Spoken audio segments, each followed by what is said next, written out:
Bonjour à toutes et à tous les amis, Gilles Mansillon ici, je viens vous souhaiter une très bonne entrée dans c'est officiel, ça y est, on a cette nouvelle lune en Verseau, c'est vraiment une lune d'expansion, un nouveau cycle qui commence, l'année du serpent, qui va être une sorte de tout ce qui s'est passé en 2013, c'est une montée d'un niveau, hein, dernière année du serpent.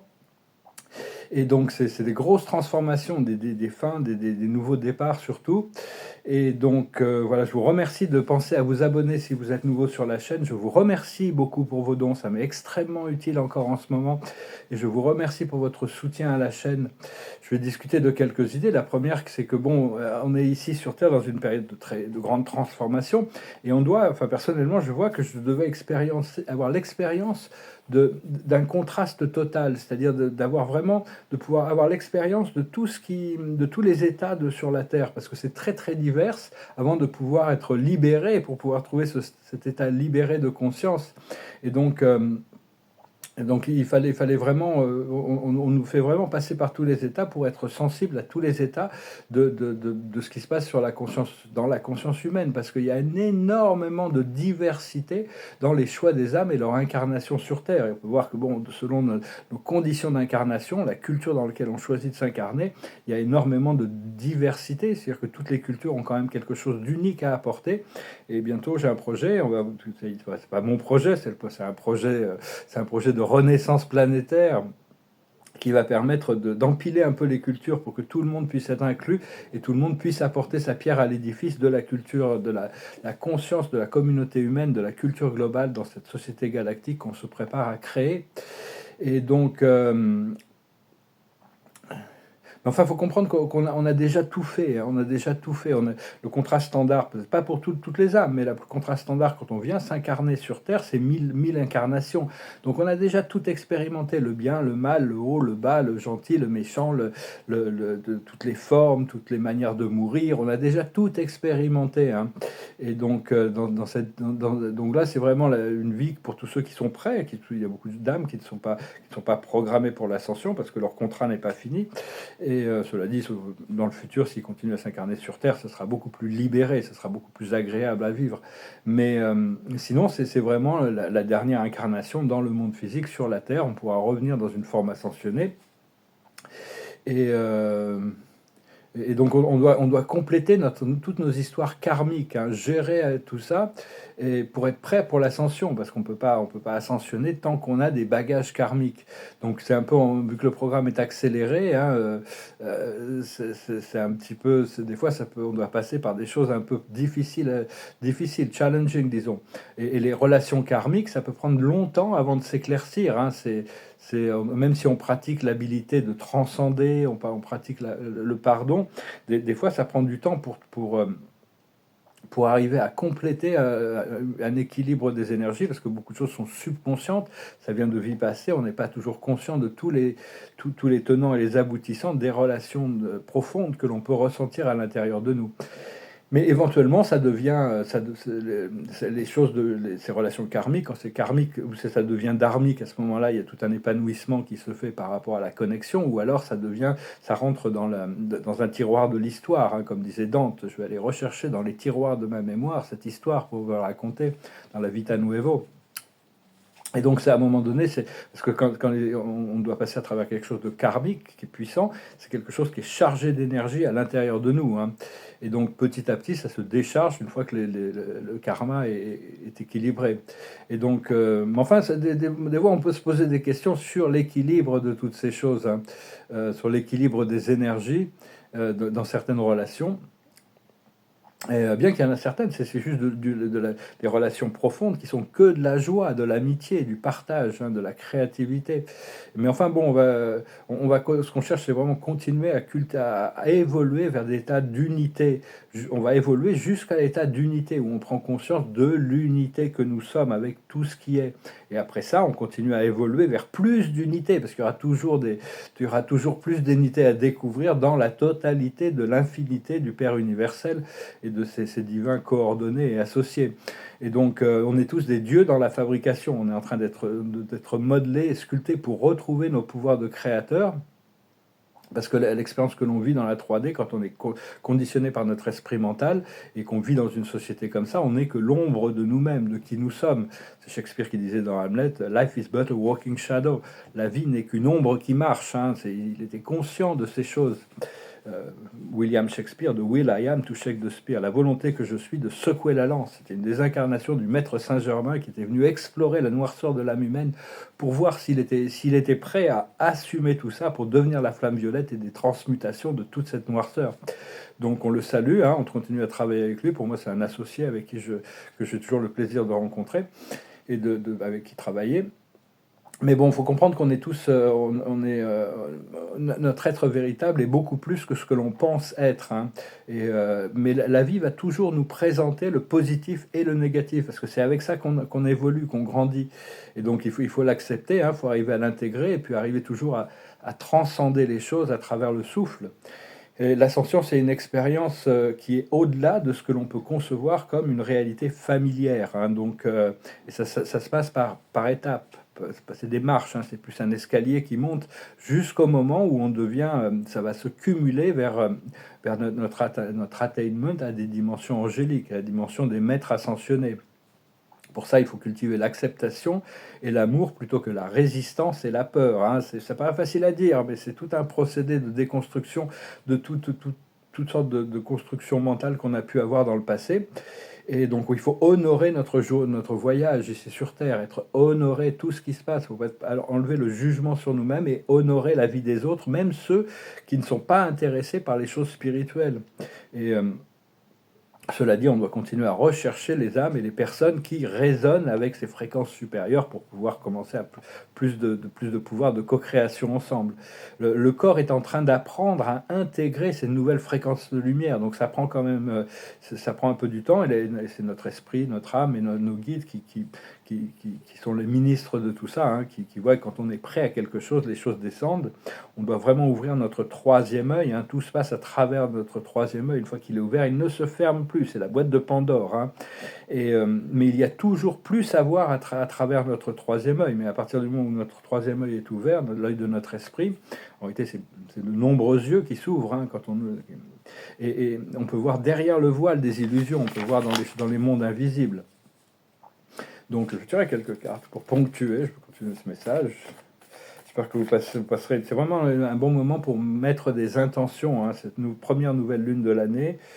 Et donc, c'est le respect des règles, comprendre les lois divines, même les lois de la société. On doit s'y adapter. Hein. Bon, cela dit, on doit continuer à corriger toutes les erreurs qu'il peut y avoir grâce à notre intégrité et notre notre autorité personnelle qui nous a été révélée par notre divinité. La plus haute sagesse, c'est de s'approcher du précipice, s'approcher du gouffre. Il va falloir prendre des décisions, il va y avoir des choix à faire. Bon, on n'a pas besoin de faire les choix trop tôt, mais cela dit, tout se passe dans le présent quand même. Ce qu'il faut comprendre, c'est l'être équitable, être transparent, être équilibré, être honnête, être juste. Ce qu'il faut faire, c'est accepter les heureux hasards. Le hasard, la chance, il n'y a pas de hasard dans la vie, mais c'est les circonstances bienveillantes et ce qu'on appelle comment on appelle ça en français, le mot m'échappe, ça va me revenir. Enfin, je veux dire, c'est vraiment des circonstances heureuses qui font que des opportunités, des cadeaux. Et donc, et l'aboutissant, c'est la connaissance profonde. On est vraiment en train de continuer à intégrer des connaissances profondes qui viennent de notre âme et de notre esprit. Et ce mot, je m'échappe. Des fois, ça arrive. Hein. Et donc, faut comprendre qu'il y a trois grands groupes. Hein. Il y a tout le groupe sombre, tous ceux qui dirigent les choses, qui sont eux-mêmes des instruments de force intérieure, de force astrale. Il y a tous ceux qui sont réveillés, toute la communauté réveillée, qui continue de grandir et de grandir et de grandir chaque jour. Et il y a la population générale qui, elle, est complètement... même si, bon, la plupart d'entre eux sont bienveillants. Seulement, ils acceptent de jouer le jeu de la dualité. Ils sont soumis à toutes ces informations qu'on leur présente, surtout qui les gardent enfermés dans l'illusion. Donc, Donc on cherche quand même à les réveiller de plus en plus, hein, on cherche quand même à les réveiller, mais il faut aller avec le courant, parce que tous ne sont pas prêts à se réveiller, à prendre conscience, à accepter la responsabilité de leur création. C'était Étienne de la Boétie qui expliquait dans le discours sur la servitude volontaire, les gens sont plus facilement, ils préfèrent qu'on leur dise quoi faire plutôt que d'assumer la responsabilité de la liberté de leur choix. Il a écrit ce livre à 17 ans, hein, quand même, c'était un chef-d'œuvre. Mais ils avaient la peste, ils avaient l'Inquisition, ils avaient plein de choses qui sont quand même assez... C'est un petit livre que je recommande si vous ne l'avez pas lu ou le relire. Et donc, c'est sur la liberté, hein, donc la tyrannie, l'opposition passive, la résistance passive. Et donc on doit continuer à aller avec le courant, mais offrir cette lumière, maintenir la lumière pour tous ceux qui sont prêts à ou garder la porte ouverte pour tous ceux qui sont prêts à la traverser, et donner la permission à vos guides et au monde spirituel, de vous assister, de vous guider. Et comprendre aussi qu'on fait énormément de travail pendant qu'on dort, hein. Donc avant de dormir, posez vos questions, demandez de recevoir les réponses à votre réveil. C'est important de comprendre que quand on dort, on lâche prise de tout l'esprit critique, l'esprit mental, mais on continue à être actif dans notre conscience. La conscience ne peut pas s'éteindre comme ça. Et donc il faut comprendre aussi que la lumière, la lutte d'opposition entre la lumière et l'obscurité se passe aussi sur des plans supérieurs. Mais la lumière a la main haute, hein, c'est-à-dire que la lumière a quand même une domination sur le plan pendant des millénaires. C'était pas vraiment le cas. Maintenant, ça y est, hein, parce que le Créateur a décidé, a déterminé, a affirmé, a commandité toute cette communauté céleste dans l'assistance et la garantie l'ascension de la planète. Donc on doit devenir le maître de notre propre destinée, sécuriser la coopération de l'esprit et de la source, des esprits et de la source, en étant centré sur notre cœur, en cultivant l'amour et en purifiant nos pensées et nos intentions. C'est important, c'est des choses qui vraiment sécurisent notre connexion avec la source. Tout le monde est connecté avec la source, mais la source ne s'implique pas dans des choses inférieures. Donc on doit quand même avoir l'intention de s'élever. Et donc on doit pouvoir apprendre à se tourner vers les éthers, tourner vers le monde éthérique, l'origine, le monde causal. On vient des éthers et on voyage dans les étoiles. Et depuis les étoiles, on retourne dans les plans les plus internes de la conscience. C'est une des clés. Une des clés de l'ascension. Et donc, mais tout ça sous la supervision de notre moi supérieur. Parce qu'il y a de nombreuses facettes de notre être multidimensionnel, de notre être cinquième dimension, qui doivent être intégrées, hein. Et donc on doit pouvoir aussi bénéficier des enseignements des maîtres ascensionnés et de nos maîtres guides. On a des maîtres guides qui sont nos guides personnels et des maîtres ascensionnés, le Timus, qui représente l'ensemble de la sagesse ascensionnelle. Il y a aussi une sagesse descensionnelle. Dieu a créé aussi des êtres parfaits qui descendent pour apporter la sagesse. Bien que les archanges soient des êtres ascensionnels, pour nous, ce sont des êtres qui descendent. Les perfectionneurs de sagesse, les conseillers divins, enfin, il y a toutes sortes d'esprits célestes qui, eux, ne sont pas du tout évolutionnaires. Ils viennent du paradis pour enseigner dans l'univers. Donc on doit pouvoir de plus en plus ouvrir notre esprit et notre connaissance pour appeler tous ces mondes, appeler les anges, les archanges, les maîtres ascensionnés, tous ceux que vous pouvez raisonner avec. Et attendez qu'ils vous répondent, établissez un rapport de communication à travers le cœur, à travers... Vous êtes un, eux sont un, et c'est à travers l'un que tout se passe. Je suis qui je suis, ce que je suis. Et ce que l'on conçoit, on peut le créer. Dès qu'on imagine quelque chose, utilisez votre imaginaire de plus en plus, parce que tout ce que l'on imagine, on peut le créer. Tout ce que l'on pense, on le devient, et tout ce qu'on ressent, on le rend réel. Donc c'est important de demander aussi que la plus haute volonté, la volonté de Dieu pour vous, soit le dernier mot dans l'histoire, parce qu'on peut avoir des distorsions dans ce que l'on pense, même dans ce que l'on ressent, ou de ce qu'on peut concevoir. Donc demander quand même cette supervision pour que, même s'il y a des distorsions, parce que Dieu peut nous laisser créer notre vie comme on l'entend, mais si vous demandez quand même d'avoir que la volonté de Dieu soit faite pour vous, à ce moment-là, votre moi supérieur, dès qu'il y aura une distorsion, aura plus d'autorisation de vous ramener sur les rails.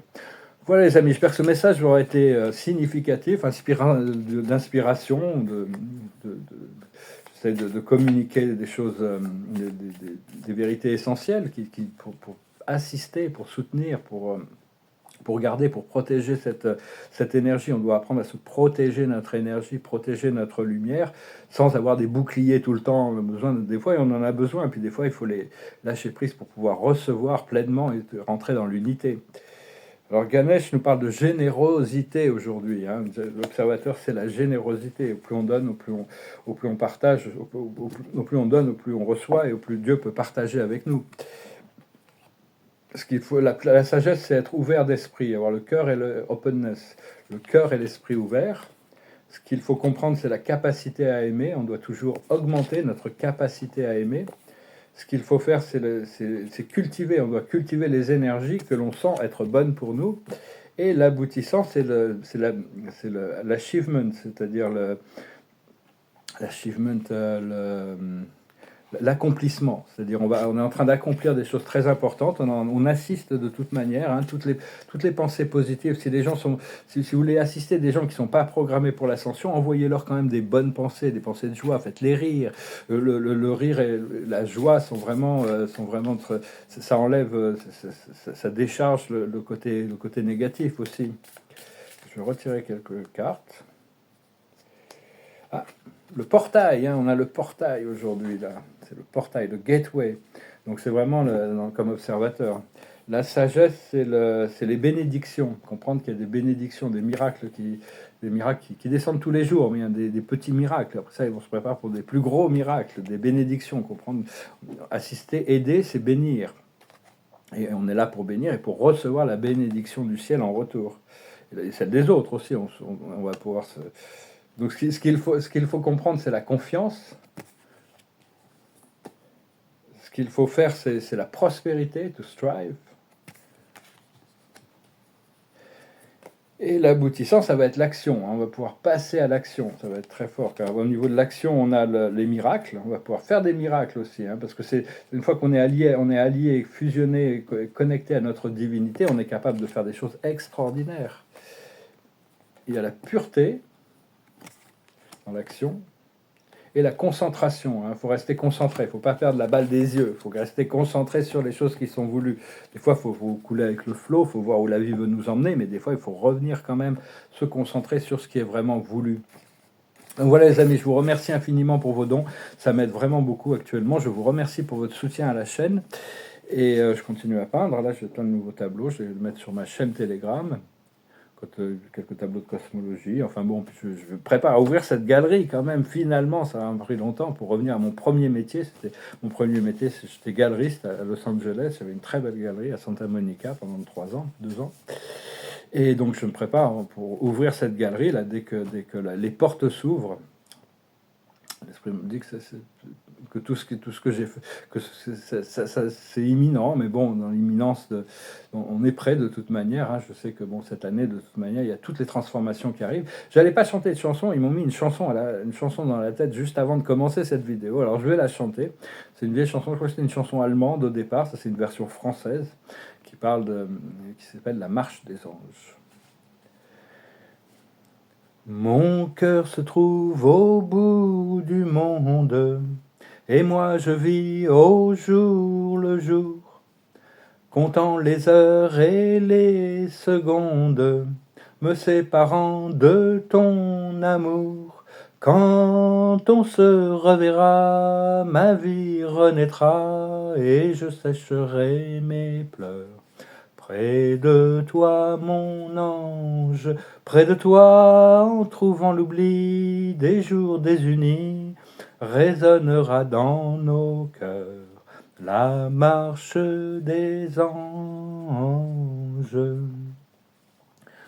Pour voir la fin de ma souffrance, je prie le ciel de me guider vers le pays de notre enfance, où tu demeures à m'espérer. Vienne le jour de ma victoire, écrasant les années passées, où l'amour a vécu sans gloire. Vienne avec toi le temps d'aimer. Quand on se reverra, ma vie renaîtra, et je sécherai mes pleurs. Près de toi, mon ange, dans tes bras, en trouvant l'oubli des jours désunis, résonnera dans nos cœurs la marche des anges. Qui parle de la séparation et de la réunion. Donc c'est une chanson qui est assez optimiste quand même. Je pense que c'était une musique de film aussi. C'est un film qui s'appelait Un taxi pour Tobruk. Je crois que c'est un vieux film, je me souviens, dans mon enfance j'avais vu ça. Et donc voilà, je vais tirer quelques cartes. Et je vous remercie pour vos commentaires aussi, ça me fait plaisir de pouvoir échanger. Si vous avez des questions, n'hésitez pas à me les poser. Si vous voulez une consultation privée, vous pouvez m'envoyer un email. Et je vais tirer quelques cartes pour pouvoir donner le dernier mot aux anges. L'acceptation de nos ombres, l'acceptation de notre ignorance, l'acceptation de notre divinité, l'acceptation de la volonté collective de chaque âme de s'autodéterminer. Il y a toutes sortes de choses que l'on doit accepter plutôt que de résister. De toute manière, la résistance est futile, on finira. La plus haute sagesse, c'est l'épreuve, c'est comprendre les épreuves. Hein. On doit traverser certaines choses qui ne sont pas forcément faciles parce qu'on est en train de se débarrasser de choses assez lourdes et on est en train de transmuter toutes sortes d'énergies lourdes aussi pour le collectif de l'humanité afin d'accélérer le progrès et de sécuriser le flow. Ce qu'il faut comprendre, c'est la réjouissance. On doit se réjouir pour la liberté que l'on voit devant nous. Ce que l'on doit faire, c'est continuer à cultiver l'abondance, s'éloigner de toutes les formes de pénurie aussi. Donc c'est l'abondance, c'est la liberté, c'est la liberté de faire ce que l'on veut quand on veut. Il y a toutes sortes de formes d'abondance. Et l'aboutissant, ça va être la consolation. Hein. On va pouvoir se consoler. C'est un peu la chanson aussi qui est de dire on va pouvoir se consoler. Alors par rapport aux épreuves, il y a une réparation qui va arriver. Hein. On peut sentir de l'amertume par rapport à certaines choses, mais on va pouvoir réparer les choses. On va pouvoir trouver le bien-être. Et puis on va être récompensé. Hein. Tout ça, ça fait partie de la sagesse de l'univers qui vient à nous. Voilà les amis, je vous souhaite une très bonne pleine lune, une très bonne année l'année du serpent 2025. Hein. C'était un petit peu comme 2013, c'était un renouveau après ce tournant du calendrier maya. On est officiellement rentré dans l'âge du Verseau. On a eu 12 ans d'extension. Maintenant, on doit commencer à manifester les choses qui sont vraiment voulues. Je vous remercie, je vous salue, je vous souhaite une très bonne journée. Namaste.